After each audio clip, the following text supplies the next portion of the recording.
Bonjour les amis, j'espère que vous allez bien. Ici Stan Carré, sophrologue et coach en développement personnel.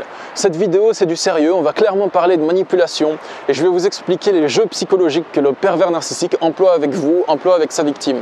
Le pervers narcissique, c'est bien entendu une des personnes les plus toxiques à côtoyer. Quand vous le côtoyez, ça cause beaucoup de souffrance, beaucoup d'interrogations, beaucoup de manque de compréhension, vous vous sentez perdu, vous n'arrivez pas à lui faire comprendre les choses, vous n'arrivez pas à le comprendre aussi. Et beaucoup de personnes se font avoir à la manipulation des pervers narcissiques parce qu'elles ne constatent pas l'étendue de la malveillance du pervers narcissique. Elles ne constatent pas l'étendue de sa manipulation, l'étendue de sa méchanceté, donc elles se font prendre au piège. La plupart des victimes de pervers narcissiques, elles pensent que le pervers narcissique c'est quelqu'un de gentil, que c'est quelqu'un de bien au fond, mais qui a eu des souffrances et maintenant il est comme ça. Et du coup, elles laissent la porte ouverte au pervers narcissique et la porte ouverte à toutes ces manipulations qu'elles ne comprennent pas et elles se font manipuler. Mon but dans cette vidéo, ça va être de vous expliquer 3 jeux psychologiques employés par le pervers narcissique avec sa victime. Par un jeu psychologique, j'emploie une sorte de cage, de boucle psychologique dans lequel le pervers narcissique va piéger sa victime. Donc il va mettre en place un schéma de manipulation, la victime ne va pas en avoir conscience, elle va tomber dedans, elle va même sauter dedans à pieds joints, et elle va se retrouver piégée dedans, elle va avoir des pensées obsessionnelles, des désirs, et elle ne va pas arriver à les satisfaire, et en boucle elle va avoir des pensées obsessionnelles en lien avec le pervers narcissique. Donc si vous voulez comprendre sa manipulation et ne plus vous faire manipuler, c'est parti pour 3 jeux psychologiques que le pervers narcissique emploie avec sa victime.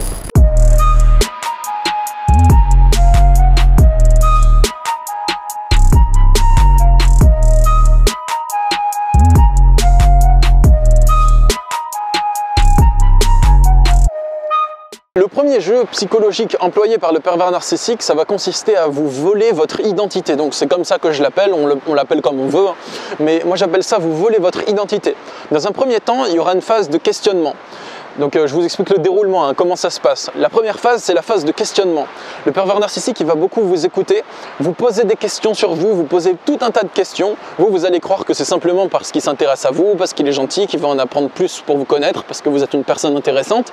Et du coup, vous allez lui livrer qui vous êtes. Et lui, il ne le fait pas simplement dans l'intention de partager, mais il a une autre intention derrière, consciente ou inconsciente, selon le pervers narcissique. Et ça va être de recueillir des informations sur vous. Il va recueillir des informations sur vos vertus, vos valeurs, vos piliers, sur les choses qui sont importantes pour vous, sur ce qui décrit votre identité. Si vous êtes une personne qui est très généreuse, ben ça il va le repérer. Si vous êtes une personne qui est très droite et très juste, il va le repérer. Si vous êtes une personne qui s'intéresse beaucoup à la connaissance de soi, au développement personnel, il va aussi le repérer. Et tout au long de ce processus, il va vous faire des compliments, et ce compliment c'est une sorte de test de sa part pour voir si vous réagissez positivement à ces compliments. Il va vous dire « Waouh, t'es comme ça, waouh, t'as telle qualité, waouh, tu es tellement comme ceci, tu es tellement comme cela, tu as telle qualité. » Et il va voir si vous vous reconnaissez dedans ou pas. C'est des tests qu'il fait pour voir s'il a bien repéré ce qui se passe chez vous. Donc chez certains pervers narcissiques, c'est conscient, et chez d'autres, c'est inconscient. Mais il y en a certains qui ont vraiment une sorte de plan de chasse. Et à partir d'un certain moment, il y a une bascule qui va s'opérer. Donc il va arrêter de vous questionner pour voir qui vous êtes, il va arrêter de vous complimenter, et il va commencer à s'approprier votre identité. Ce que je veux dire par là, c'est qu'il va s'attribuer les qualités qu'il a perçues chez vous.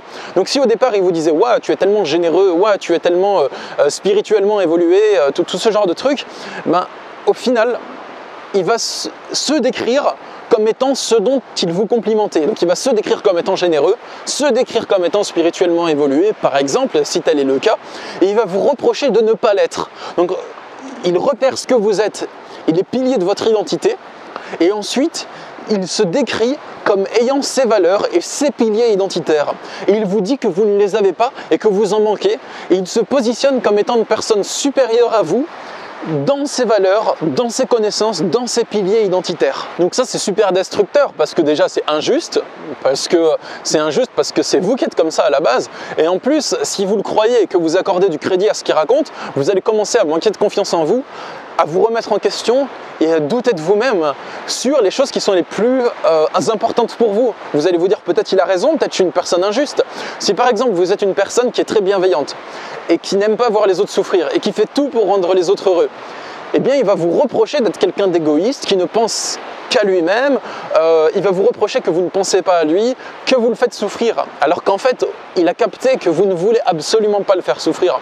Et il fait ça juste pour vous faire du mal, comme ça vous allez vous remettre en question et faire tout ce qu'il veut par la suite. Donc ça c'est un jeu psychologique parce que quand vous rentrez dedans, après vous pouvez rentrer dans une boucle de culpabilité sans fin.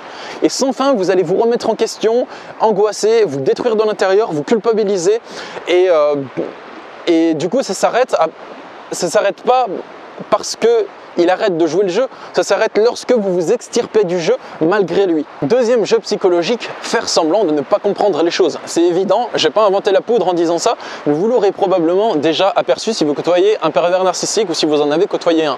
Faire semblant de ne pas comprendre les choses, c'est que le pervers narcissique, vous avez beau lui expliquer la vérité un nombre incalculable de fois, avec un langage simple et facile à comprendre, vous aurez l'impression qu'il ne vous comprend toujours pas. Vous aurez beau passer des heures à lui expliquer pourquoi ce qu'il raconte est faux, pourquoi c'est injuste, et rétablir la vérité et lui faire comprendre les choses, ça ne fonctionne pas. C'est impossible. Et si c'est impossible d'essayer de lui faire comprendre les choses, premièrement, c'est parce qu'il ne veut pas les comprendre, il est dans le déni. Donc il les renie, c'est un mécanisme d'autodéfense, c'est inconscient. Mais aussi, le pervers narcissique, il fait semblant de ne pas comprendre les choses, parce que s'il les comprenait, ça impliquerait qu'il devrait se remettre en question. Et il ne veut pas se remettre en question, alors il fait semblant de ne pas comprendre des choses. Et il change de sujet, il vous perd dans son discours, il fait la langue de bois, c'est une sorte d'homme politique, quoi. Et aussi, il fait semblant de ne pas comprendre des choses juste pour vous énerver et accaparer votre énergie. Donc il fait semblant de ne pas comprendre les choses pour deux raisons. La première, c'est pour ne pas avoir à se remettre en question et à faire un changement, parce qu'il refuse de se remettre en question. Et la deuxième raison, c'est pour vous perdre, pour vous manipuler, pour accaparer votre attention. Parce que tant qu'il n'a pas compris les choses, vous essayez de les lui faire comprendre. Je vais vous illustrer ça par un exemple simple. Admettons que vous êtes une personne qui a des cheveux bruns et que moi, je vous dis tu es blond ou tu es blonde. Vous allez essayer de me faire comprendre que non, vous n'êtes pas blond, vous êtes brun. Regarde mes cheveux, je suis brun. C'est ce que vous allez me dire. Moi, je vais vous dire, mais non, tu es blond. Et vous allez être en incapacité de me faire comprendre que vous êtes vraiment brun parce que je l'aurais déjà compris, mais je fais semblant de ne pas le comprendre, vous voyez? Si je n'ai vraiment pas compris quelque chose, vous pourrez me l'expliquer et je vais le comprendre. C'est logique. Si je n'ai pas compris un raisonnement mathématique, vous pourrez me l'expliquer. Si je suis attentif, je vais finir par le comprendre. Mais si je l'ai déjà compris et que je fais exprès de simuler que je ne l'ai pas compris, vous aurez beau me l'expliquer, mais l'explication ne va pas produire le résultat qui est compréhension. Vous voyez? Si je fais semblant de ne pas avoir compris quelque chose, le fait de l'expliquer ne va pas changer mon positionnement ni mon discours. Ça ne va pas changer la manière dont je vais vous parler, parce que je l'aurais déjà compris. Si je fais semblant de ne pas avoir compris que vous êtes un homme ou une femme, vous allez beau m'expliquer que vous êtes un homme ou une femme, l'explication ne va pas produire que je vais vous dire « tu as raison », parce que j'ai déjà décidé que j'allais faire semblant de ne pas le comprendre. C'est logique, mais le pervers narcissique, il emploie tout le temps ça. Et vous tombez dans son piège. Et vous essayez de lui expliquer les choses, alors qu'en fait, il fait semblant de ne pas les comprendre. Il les a déjà comprises. Donc vous êtes impuissant à provoquer dans son esprit le phénomène compréhension, parce que le phénomène compréhension a déjà eu lieu dans son esprit. Donc vos explications, elles ne le provoqueront pas. Il s'est déjà provoqué dans le passé. Vous voyez? Pour sortir de ce jeu psychologique, il faut le constater. Et constater qu'il est simplement de mauvaise foi, c'est tout. Et arrêtez d'essayer de lui faire comprendre des choses parce que c'est vain. Et troisième et dernière technique qu'il utilise comme un jeu psychologique pour vous piéger dedans, c'est que le pervers narcissique, il choisit ses victimes la plupart du temps, enfin la quasi-totalité du temps, parmi des gens empathiques. Donc les victimes des pervers narcissiques, c'est des gens qui sont empathiques, qui sont gentils, qui sont bienveillants, qui sont très gentils même et qui n'ont pas envie de faire du mal aux gens. Et sa technique pour faire du mal aux gens, c'est de faire croire aux gens qu'ils lui font du mal. Donc en gros, il va vous faire croire que vous lui faites du mal et c'est comme ça que lui, il vous fait du mal. Donc lui, il est méchant et il vous fait croire que c'est vous le méchant. Et comme vous croyez que c'est vous le méchant, vous souffrez. Et c'est comme ça qu'il vous fait du mal et il vous fait souffrir par votre propre culpabilité. Donc en gros, ce qui se passe, c'est que le pervers narcissique, il va avoir un comportement super relou, voire immonde. Donc il va vous critiquer, vous juger, vous dévaloriser, vous tourner en dérision, il va même tromper son partenaire, il va même faire des choses qui sont pas bien. Il va faire des choses qui sont pas réglo, mentir, tricher, tromper, trahir. Et vous, vous n'allez pas forcément être en accord avec ça. Vous allez peut-être lui dire que vous n'êtes pas OK avec ça, que ça vous plaît pas. Lui demander d'arrêter. Et à ce moment-là, il va se dépeindre comme une victime et il va vous accuser d'être une mauvaise personne parce que vous ne vous comportez pas exactement comme il le souhaite, comme il l'a prévu. Et à ce moment-là, vous allez souffrir parce qu'il se dépeint comme une victime qui souffre de la méchante personne que vous êtes. Et vous allez essayer de vous changer de l'intérieur pour ne plus provoquer sa souffrance. Mais comme il fait exprès de souffrir et que c'est un acte prémédité de sa part, vous aurez beau vous changer et faire tous les efforts du monde et vous améliorer sur tout ce qu'il a dit, eh bien, il continuera à vous demander encore des changements. Parce que c'est un acte prémédité de sa part de se cantonner dans un rôle de victime pour vous influencer à vouloir vous changer de l'intérieur pour ne plus provoquer sa souffrance. Et c'est un jeu dans lequel il rentre. Le seul moyen de sortir de ce jeu, c'est de constater qu'en ne faisant pas ce qu'il demande, vous ne lui faites pas de mal. En lui disant non, en vous extirpant de sa toxicité, vous ne lui faites pas de mal. Et ça, il faut le constater et accepter de le laisser se plaindre, accepter de le laisser pleurer, accepter de le laisser faire ce chantage au suicide. Il faut accepter de l'abandonner et constater que abandonner un pervers narcissique, ouais, dis donc, il fait du bruit cet avion, hein.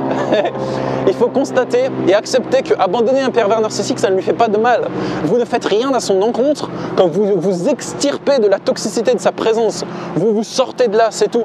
Et vous ne faites rien qui est dirigé contre lui. Vous ne cherchez pas à lui nuire, vous ne l'attaquez pas, vous ne l'offensez pas, vous ne lui rentrez pas dedans, vous ne l'attaquez pas, vous ne lui retranchez pas un bien, vous voyez. Et ça, il faut l'accepter que quitter un pervers narcissique, le laisser pleurer, trépigner, l'abandonner à son triste sort, ce n'est pas quelque chose de mal, ça ne fait pas de vous un méchant, ça fait de vous un gentil qui sauve sa peau en quittant la pire personne qu'il a jamais côtoyée de sa vie. Du coup les amis, si vous souhaitez des explications plus complètes, davantage d'explications, de compréhension et de connaissances sur les pervers narcissiques et davantage de solutions pour les contrer, il y a mon livre « Pervers narcissique, l'identifier, le fuir, se reconstruire » que j'ai écrit sur le sujet. Et dans ce livre, je vous explique le fonctionnement du pervers narcissique. Mon livre, il est constitué à 50% d'explications très concrètes sur son fonctionnement et à 50% de solutions et de stratégies que vous avez juste à reproduire pour vous sortir des situations difficiles avec un pervers narcissique. Le livre, il est disponible dans les Fnac, sur Amazon, en librairie, sur mon site internet, il est disponible un peu partout. Voilà. Pour conclure, je souhaitais vous partagez un truc qu'on dit souvent, c'est que la force de Satan, c'est de faire croire qu'il n'existe pas. Donc c'est une métaphore, mais concrètement, on peut dire que la force du mal, c'est de faire croire qu'il n'existe pas. Le pervers narcissique, il va vous faire croire que c'est un gentil. Et si vous croyez que c'est un gentil, vous allez avoir un fonctionnement qui va vous faire souffrir vous-même pour arrêter de faire souffrir un gentil. Et ça aura aucune fin. Il faut constater que le pervers narcissique, c'est un être très malveillant. Donc peut-être que c'est inconscient et peut-être qu'il ne se l'avoue pas consciemment et peut-être qu'il est comme ça parce qu'il a beaucoup souffert dans sa vie. C'est pas question ici de le blâmer, de le juger ou de lui jeter la pierre. Mais s'il a un comportement qui est vraiment malveillant, c'est un fait. C'est pas pour ça qu'on va le juger ou qu'on va lui cracher dessus ou l'attaquer, ça sert à rien. Mais par contre, constater sa malveillance, c'est constater que ses intentions sont orientées vers la destruction psychologique de son adversaire, vers la destruction psychologique d'autrui. Et ça, c'est juste factuel. Et c'est pas méchant et c'est pas du jugement. C'est pas méchant de constater qu'un méchant est méchant. Vous voyez? C'est juste regarder les choses en face. Si un méchant est méchant, c'est pas méchant de se dire « Ok, il est méchant. » Vous voyez? Donc, si vous constatez à quel point les pervers narcissiques sont malveillants, vous n'allez plus vous laisser avoir à leur manipulation. Et c'est ça que je peux vous conseiller pour vous en sortir. Si vous souhaitez avoir mon aide pour dépasser une relation d'emprise ou pour sortir de la souffrance psychologique que vous pouvez rencontrer face à un pervers narcissique, sachez que je suis disponible en consultation de coaching en développement personnel. Il y a le lien pour me contacter dans la description. Je consulte par Skype, Messenger ou téléphone. Mes consultations durent 1h30 et mon but en consultation, c'est de vous aider à comprendre votre problématique, à comprendre comment la déjouer et à mettre en place des solutions pour vous en sortir. Que ce soit des solutions psychologiques ou des solutions factuelles, des actes à l'extérieur pour régler la situation. Moi, je vous souhaite force à vous dans votre chemin intérieur. Je trouve que cette vidéo, elle était puissante. Ça envoyait de la patate quand même. En tout cas, moi, j'ai senti de la puissance en la faisant. Ça m'a fait du bien. Je vous souhaite une bonne journée, les amis. Prenez soin de vous. À bientôt. Au revoir.